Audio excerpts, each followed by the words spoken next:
Welcome to the Group Dentistry Now Show, the voice of the DSO industry. Kim Larson and Bill Newman talk to industry leaders about their challenges, successes, and the future of group dentistry. Visit groupdentistrynow.com for more DSO analysis, news, and events. Looking for a job or have a job to fill? Visit joindso.com. We hope you enjoy today's show. Welcome, everyone, to the Group Dentistry Now Show. I'm Bill Newman, and as always, thanks for listening in. Hopefully you're watching us today on YouTube. We've got a great topic today. It's one of those acronyms that I think has been big in 2023. It probably always should have been big in the industry, but certainly it's been highlighted in the past year. I think it's going to continue into 2024 for sure and the foreseeable future.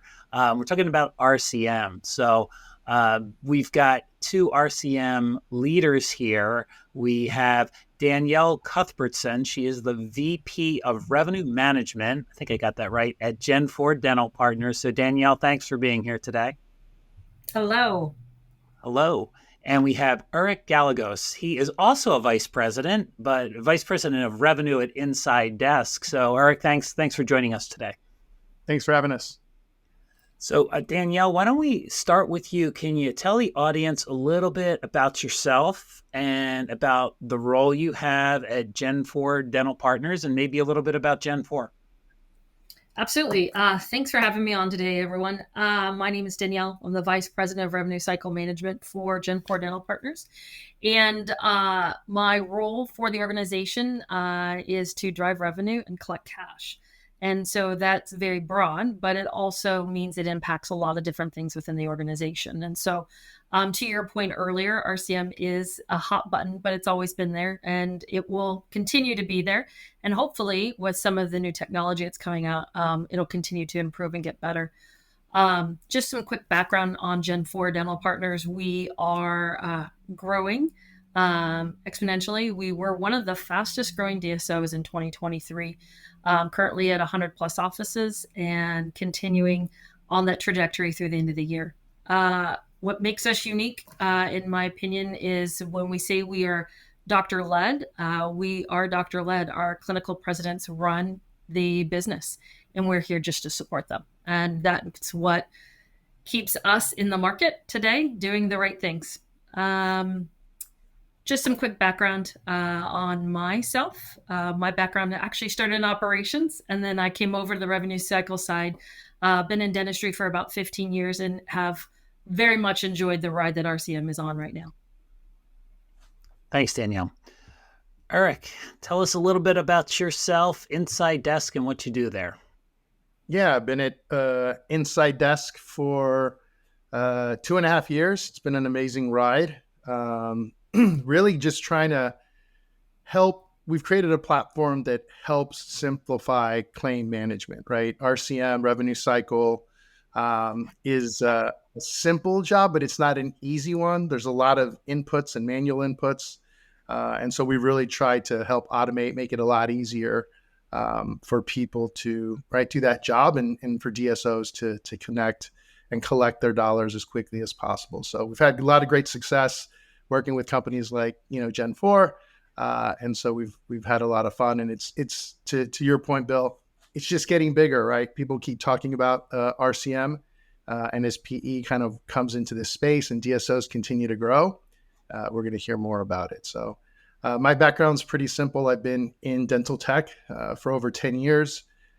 Started with a small company called Lighthouse 360, grew that company from about 1,500 customers to 15,000 customers before selling that off to Henry Schein, and loved dental space, loved dental technology, wanted to be in a space where we could continue to help practices, doctors, right, DSOs. And this was a great fit for me. And so we've been having a lot of fun doing that over the last 2.5 years. Great. Well, thank you both for the introductions. Some interesting backgrounds, certainly people that have been in the dental industry a while. Okay, so let's go back maybe over the last 5 years, Danielle.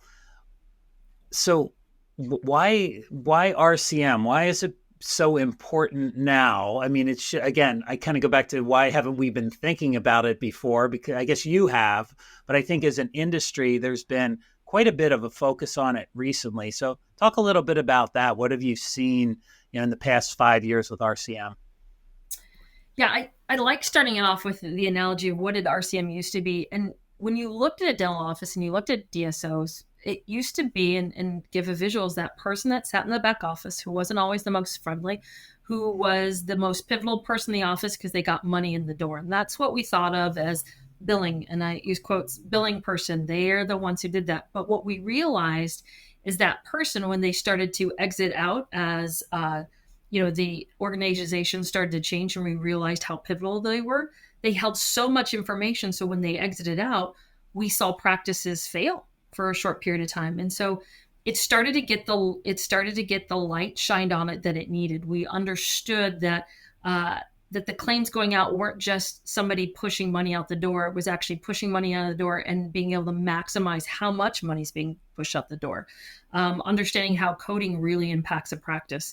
And it's taken on this evolution of, hey, there's just some biller in the back office or billers in the back office to, hey, these people are actually driving revenue for your organization from the moment the patient comes and checks out your website. And I think that whole full circle it's recently come on. You'll often hear me say when I talk about RCM, I very rarely use the word RCM. I use the word Ops 2.0 because it truly isn't two different focuses and two different paths. RCM and Ops are the same, and how they integrate with each other are the same. And I think we're just getting that realization. I mentioned, hey, from the moment that a patient checks out your website, you're already in the revenue cycle. You understand what their insurance is. You understand how your payment options are. People are looking for easy payments. They want frictionless payments. That's revenue cycle. Anything that touches your dollar. So I think it's just an understanding with private equity really coming in and influencing efficiencies of how we can drive better patient satisfaction, better money in the door. And RCM does all of those things. So we take it from the billing person in the back to RCM to Ops 2.0. So, Eric, when you said you've been with InsideDesk for a couple of years now, 2 years, 2+. 2.5 years. Yep. So when did you realize that, RCM, because there are a lot of solutions out there, I think now, and it becomes probably a little challenging for DSOs and groups to kind of figure out, okay, we know we need to focus on revenue cycle, Ops 2.0. May take a while for the industry to get used to that. Yeah. But, at what point do they reach out to somebody like you, Eric, and say, hey, we need help. How can you help us? What does that look like? Yeah, I think what you said is really the biggest thing that Danielle said, which is RCM is everything.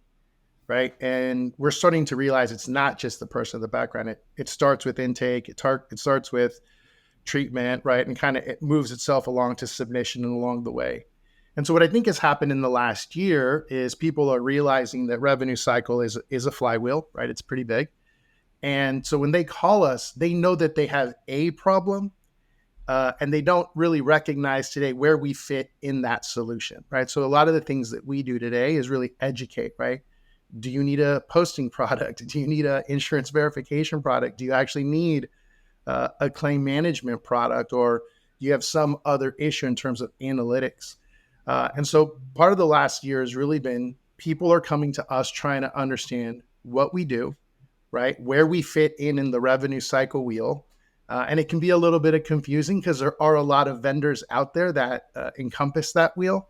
And so it can cause problems with the DSOs to try to figure out, right, what's the right solution. If you're figuring out that you need a posting product, there's a bunch of posting companies out there. If you need an insurance verification product like AirPay, there's a bunch of great ones out there as well. But when it comes to claims management, right, that's where we really focus on, what happens post-submission, post-posting, and you have denials. How are you actually working those? And that's really where we come in. And most DSOs today, they have a set amount of people, but they're growing exponentially. And so they're looking to find ways to create new efficiencies. And that's really where we come in. Thanks, Eric. We'll get back to claims management in a second for sure. Danielle, challenges that you see from a DSO perspective and RCM as you start to scale up. So what do those challenges look like? I mean, it's one thing you've got one or two practices, and then Gen4 is at 100 practices, locations right now. So what are some of the challenges you've had along the way? Two words: data integrity. I think that's one of the biggest challenges, and it ties into this conversation on high level, low level, but data integrity is one of the biggest challenges. And that comes from a few different reasons or a few different places. And I'd say you've got practice management softwares, you've got payers, and then you've got everything in between that is impacting that data integrity. And so right now, we talk about education. RCM is education at its finest. We're educating payers, we're educating doctors, we're educating private equity because it's something that just hasn't been done before in the past. But data integrity for me right now has been the biggest challenge, and one that is continuing to what's the word I need to use here? It's continuing to be a challenge. It's starting to get better. We're starting to get more partnership from payers. We're starting to get more partnership from clearinghouses. But then practice management softwares as well. There are so many of them. Just to preview futures, I currently manage 12 different practice management softwares. And that's a unique effort in itself, not to mention the human factor that's going into that. And I've got a couple questions regarding that coming up because, that certainly is a challenge. And I don't think you're alone as a DSO with having multiple practice management solutions out there. And they all operate differently, and you have to be an expert on each one of them. And that's a full-time, it's probably 12 full-time jobs. So, okay. So how about, on top of that, we also have the issues with the recruiting and retention landscape right now. It's hard to keep people. It's hard to find people with experience. So how does RCM technology help in a situation like that, where maybe you either can't find somebody that's experienced, or there's some high turnover in with certain positions? Danielle, how does InsideDesk and other solutions out there help? I think one of the biggest things that InsideDesk does for me, and we are experiencing all of those things that you mentioned, is that somebody could come in and start running within a very short period of time. Right now, without a tool like InsideDesk, somebody has to go into a practice management software, manually pull a report, work with some payers, and find out some historical things. Hopefully that knowledge transfer happened, but in some cases it doesn't. And that could take 30, 60, and even 90 days to ramp up appropriately. What's great about InsideDesk is all of that information is in one place, and they can, from the moment that they come in and they're hired, they can start running on data, working claims management day 3. That's a huge change in ramp up time. And so having tools and data that helps aggregate some of that disparate data that we have today is crucial to us going into 2024, 2025, and 2026. Eric, anything you'd like to add there? I mean, what are you seeing with some of your other customers as well, as far as how you're able to help them and some of the challenges they have? Yeah, when you think about claims management and the RCM space, I don't know that historically you would have called that tech forward, right? It is exporting sheets, AR sheets. You can go into most dental offices today, and they will print out a sheet and literally, right, line by line, they're highlighting and documenting in the side of the piece of paper there, kind of what happened to that claim. So, I think Danielle said it best, right?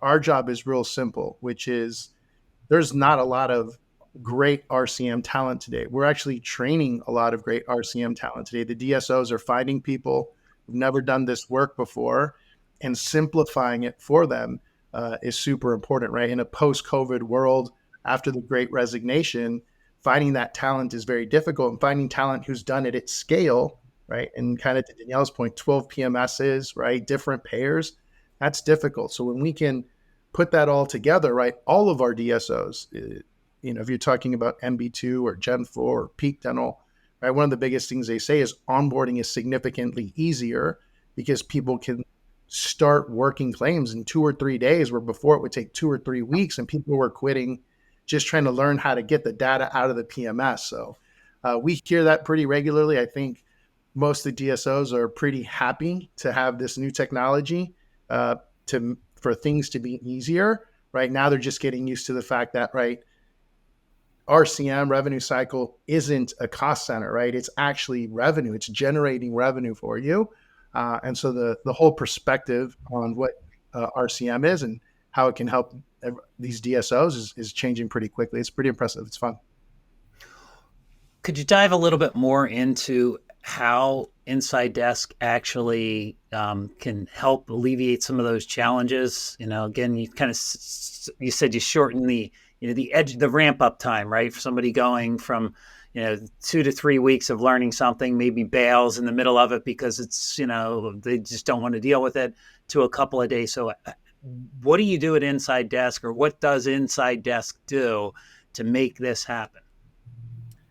Yeah, so our goal is really to improve cash flow outcomes, right? If that's, decreasing AR or decreasing days to collect, or increasing, realized revenue, that's what we're trying to do. And we're trying to do that while decreasing, the cost per claim, right? How can we actually reduce that cost?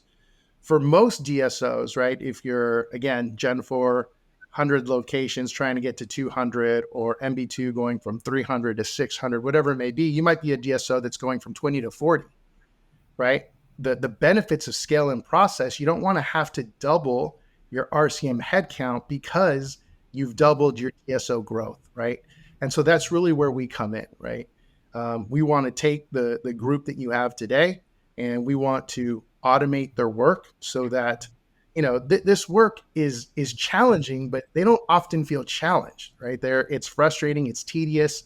And so we can automate, pulling all of this data, centralizing all of this data, so that when they go and look at a claim, they're really doing what is the challenging and gratifying work, which is, how do I solve this denial and go and get more dollars back for our DSO, right? That's the quote unquote fun part of the job. And so if we can automate that other part and centralize all of that into one place, we make, Danielle's life a lot easier, because we work in really a decentralized world, right? The workflow could be offshore, nearshore, right? You could have them across 5 or 6 different states. You have 12 PMSs, again, across 100 offices. And historically, that has been very difficult to put into one place so that you can make quick decisions on how to resource the group or how to best task the group to be as most successful. And so what we do is we put that all into one place. We create a lot of visibility into your data. The first thing Danielle wants to know is, where's the claim? What's happened to the claim, right? How close are we to closing that claim? We can provide that. And then once those claims are closed, hey, what are the denials? Where are we getting the most denials? How can we adequately, right, and quickly train our team to generate better and cleaner submissions? And once you can put that into one singular place, where Danielle doesn't have to pull 35 reports and have to go searching for things, the world becomes easier, right? Scale becomes easier. Going from 300 to 600 the way MB2 becomes easier, because all of a sudden you're generating dollars with fewer people. And so that's where automation is, and that it's going to continue to get better. There are more and more great automative technologies and feature sets that are coming down the pipeline. So that's the claims management portion that InsideDesk has. So Danielle, from your perspective, what technological solutions, what else is out there that really helps you with your RCM challenges? So InsideDesk, we know, is there. Anything else that you're using to do things? Yeah, so yes, we have a few products that we are using and we're piloting across the platform. I do just want to add, directed workflow is huge right now. I tie it back to data integrity. We have to be able to know where to go and when to go and how quickly to go. We don't have years to do things like we used to. We need results now. And when you have multiple different places pulling information in, it's hard to aggregate it all and make sense of it. So having a directed workflow is impactful. It's one of our number one reasons, but we're using several AI tools across the platform, and we're using them in conjunction together. And I think that's the key. I've got Zentist right now on the platform. I'm using InsideDesk. We're piloting a few others that can help centralize some more of the reporting aspects. And again, centralized workflow. We talk about claims going out the door. I'm actually looking at a tool that will help me even before a patient sits down in the chair so that I can have better insurance eligibility. It's, we talk about that flywheel and that circle of life in RCM. Having insurance eligibility be automated, having frictionless patient payments at the time that things are happening, not 30, 60, 90 days later. So we have quite a few solution reaches in there trying to get in there. There's a few. My answer is that we're going to do what's best for our group long term. And that's, I think, partnering with all of them. So this ties into that question for both of you. From a tech standpoint, how do you see technology growing in the future really to support RCM teams? So we've got 5 years ago where it was the person in the back room handling billing, right? Or at least that was the perception. Now you have all these different technologies. So maybe, what do you see that's, kind of that you can use in the future? What's InsideDesk doing? I'm sure you're probably constantly evolving, as you've had probably version 7.0 at this point. But tell me a little bit about InsideDesk evolving, and then Danielle, maybe you can talk about just how you see technology continuing to help RCM. I think, look, I'm going to tell you what our clients always say to us, which is more. Can we have more? How much more can you automate? I think the real important part or the foundational part for this is that the DSOs have to continue to fight for access to their data, right? Access to your data is the condition that drives automation. And so when we can have interoperability, it's beneficial to everybody, right? It creates competition, it creates innovation, and all of a sudden you have better tools from more companies coming out, driving those costs down, right? And so what's next? How many people, hate waiting on hold, trying to, wait for their insurance carrier to pick up? It's a big deal, right? And so we're working on new things to minimize the amount of call time or the amount of calls that our DSOs have to spend talking to their payers. And the reality is the payers hate it too, right? They don't want to spend. That's a cost headache for them as well. So the technology is coming where there's a lot of things that we can do, true, real automation, real AI, to make things a lot easier for submission, resubmission. We might not be the ones doing that, but even for insurance verification, I think the market in itself started to really build a lot of steam. I won't speak specifically to some of the stuff we have coming down the pipeline, but there's a lot of really great tech out there, and you can see it catching on quickly, innovating quickly. And the more interoperability we have, the more competition it breeds. The more competition we have, the better products our DSOs are going to have. And so they want more, fight for our data, and ask for more interoperability. And I think it's going to be a great thing for everybody. Danielle, anything you want to add there? No, I'm 100% aligned with that statement. If we can get together, and that's what I said, just work better together. I think one of the misses is that the patient experience is what we're influencing here. As DSOs, the whole reason we're doing this is so that we can provide a better patient experience, and RCM provides a better patient experience. The number one reason you see on Yelp for people being upset with offices is because their billing's incorrect. And so it's awful. It's super simple. We keep saying it, but it's the data integrity that comes in that can give an accurate reflection of benefits, that can send out an accurate, x-ray with that claim so that it gets paid, and so that they can actually pay their bill with their phone, and it be a seamless experience. It's all about that patient experience, that patient engagement. And that's where all of this starts to tie in and be very impactful. The question you had asked earlier is, where do you see this changing RCM? I see RCM not adding more people and not letting go of people. I don't see that. I see people being people and making people decisions as opposed to being data entry operators, and having to, as Eric mentioned, sit on the phone for somebody to say, hey, you can do this, but I have a limited amount of time. I'm really not engaged in this conversation. I'm going to drop this phone call magically midway through. And so I really see it being more of a people-focused ability, from the patient experience to even the RCM personnel that you're hiring. So that brings up a couple, but both of you had some great points. I've got some questions regarding, the adoption from DSOs. So this technology is relatively new. There's a lot of technology being not thrown, but coming into the market. They want to embrace it. They need to, because of the challenges we talked about, whether it's, lack of skill from the standpoint of employees, or just not having enough people to do the jobs. So, do you feel like the adoption with DSOs, and maybe this is more for Eric, I mean, are they starting to really, talk to you? Are they adopting more quickly now? What is your feeling? So I started 2.5 years ago. And what I would say, RCM, a lot of times people didn't know what that was. And I'm not being funny. It's just, right. It's kind of new in terms of holistically the way we're looking at revenue cycle today. What we've seen, in the last 6 months is unbelievable, right? I think when you start to have, again, peak MB2, people like Danielle, RCM world is small. Right. Danielle's worked at, I think, 3 different DSOs, right, over her long career. And so all of a sudden people start talking. When you have a good technology, people brag about it, right? And so it used to be really difficult. Today, InsideDesk, we represent 11% of the DSOs that are 10 plus locations at scale.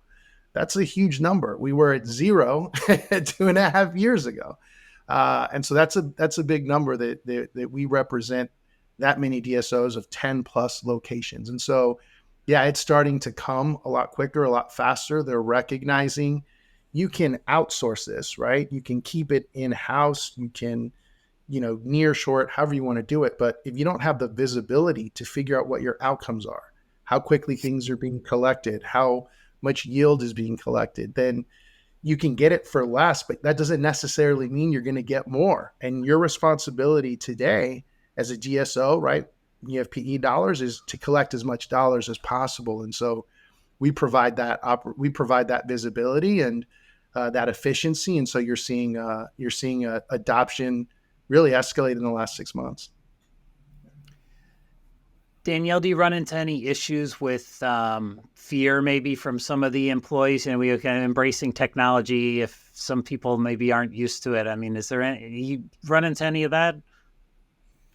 Oh, yes. So I'm fortunate to work with a few team members. Some of them have been with their organization when we purchased them for 20 years, and some of them I brought on when I came on board. And so I have that beautiful span of team members that where the adoption level was different. And some of my heaviest adopters were the ones that have been in this market for so long and just know that they had to, I think it's something as simple as log into every single payer website that we have so that they can pull down a remit and work their AR. So they have some great adoption. And some people fear not just that their jobs are going to be taken away, but that the information that they have seen, that they have touched, they feel, Eric had mentioned that document where they were documenting all of their claims information, that if they take that away, they don't have a sense of who they are. So yes, there's some fear there, but it's really about education. I'm really excited. I happen to be very fortunate to be very people-driven on the RCM side. I think that was missing historically. I mentioned, how it was perceived. And so I've been very fortunate with the adoption. Once they got on, they could see it. I mean, it makes their life so much easier. I want to throw this out here. We had a few team members that came into InsideDesk, and we're working their AR on this screen, working their AR on the screen. And when we got them together and we said, hey, you don't have to go anywhere but right here. This screen will do everything. You don't have to go into a payer website. You don't have to go back into the practice management software. You don't have to do anything. You have to go to one screen. I watched their productivity literally jump from almost 45% in less than 2 weeks. That means that 45%, so let's talk about some dollars here. 45%, that means that where they were processing maybe 200 claims a month, I have this person processing almost 500 claims a month right now from where they were, just because they have one place to go to and it's a one-stop shop. It's huge and it's impactful. You given a team member the ability to perform at a high level, and all they had to do is change their workflow. You've got buy-in from them for years. And I've been very fortunate in my career to have some really great team members to work with. So. That's great info. So let's go. Let's touch on what you mentioned earlier, which was having 12 practice management softwares to deal with. Yeah. So interoperability is obviously very, very important. So let's talk a little bit about that. And does InsideDesk have a solution? Tell me how you manage this, because that's going to be a huge challenge. I like to say I'm really quick. I got a really quick dance step. That's how I'm managing all of that right now. And it's just to keep it light. Otherwise, it wouldn't be as fun, right?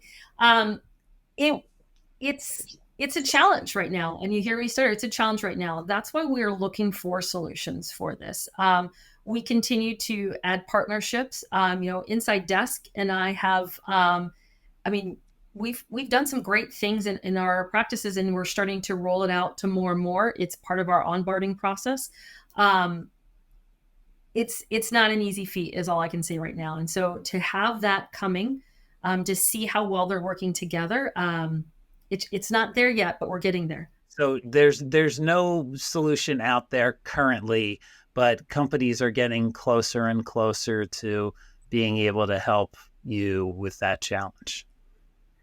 That's the best way to put it. Eric and I had this conversation. There has been, you mentioned fear in the market, where it was, hey, you either had this tool or you had this tool, or you weren't being loyal to your partnerships. And where I've come from places is that the best tool and the best integration I can get is with multiple people. And as I start to build those relationships and we start to grow through Gen4 and we influence those relationships, it just keeps getting better. That's the best way I can say that. That's great. No, that's perfect. Eric, anything you want to add there?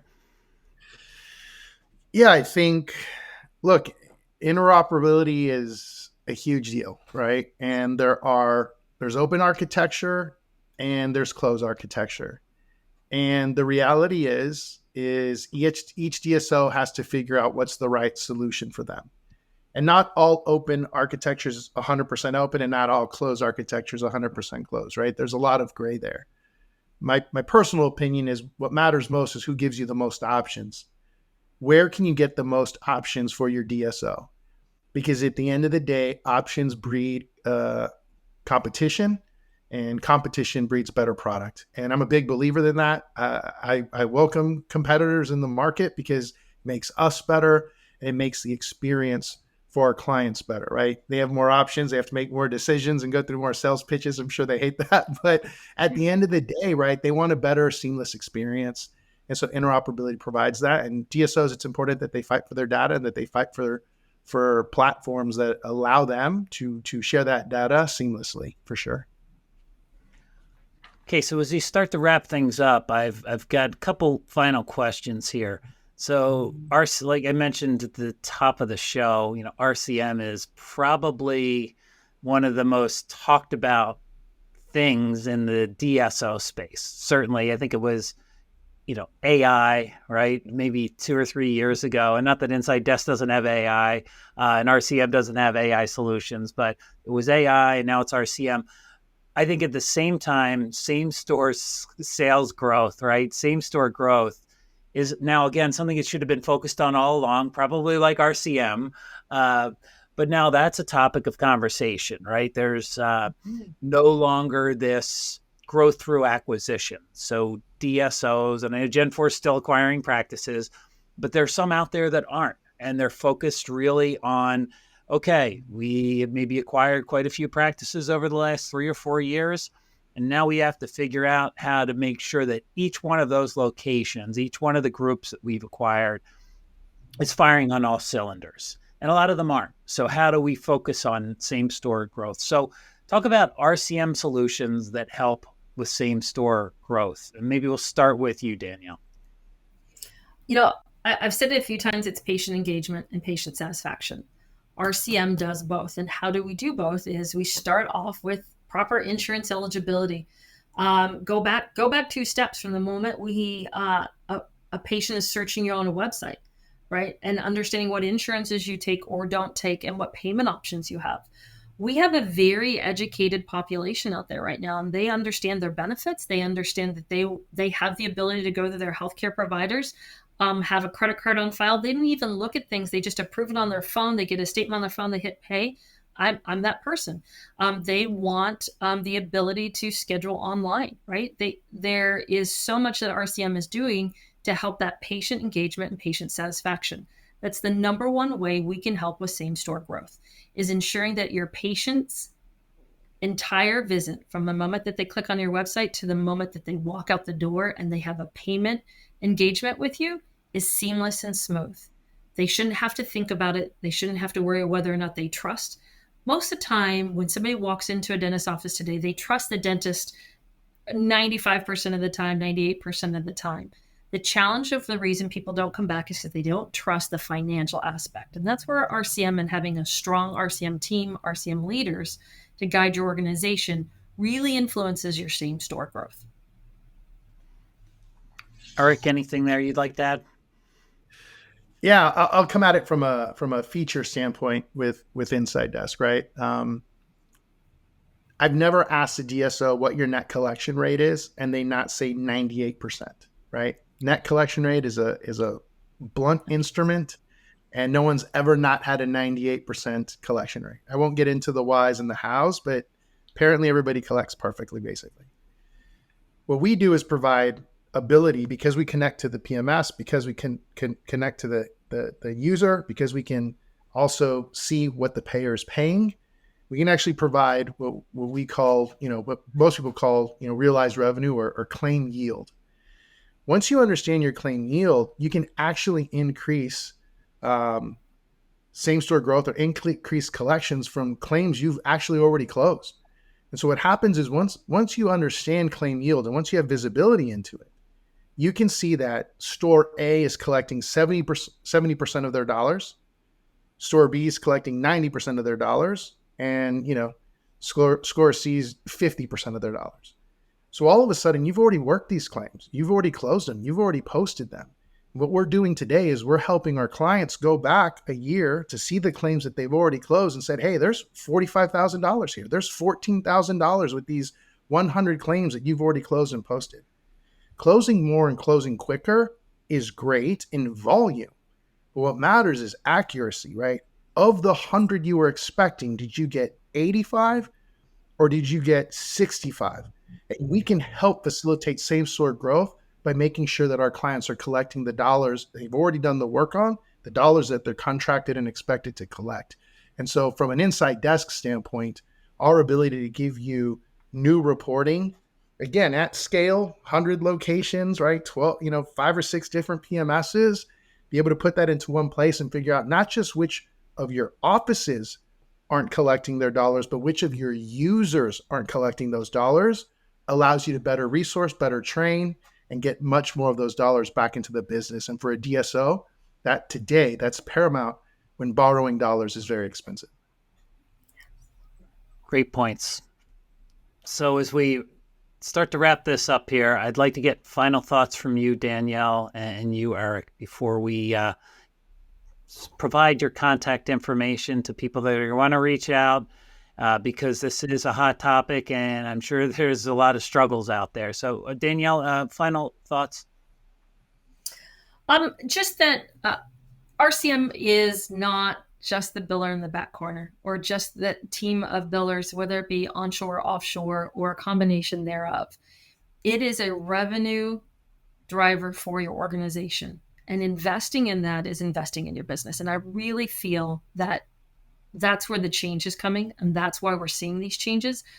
The people that are doing it right are investing in this RCM side of their businesses. They're bringing on the tools, they're bringing on the people, and they're bringing on those leaders from other places outside of dentistry as well. And it's really changing it. And so I would just impart that: take a moment, evaluate where you are, define a strategy, and if it doesn't work, pivot quickly. I'll leave you with that. That's great. Great final thoughts there. Eric? Yeah, I don't think I could have said it better. At the end of the day, the technology landscape is changing quickly. It's a small world. It's easy to reach out to other DSOs to figure out what they're doing, what's being effective.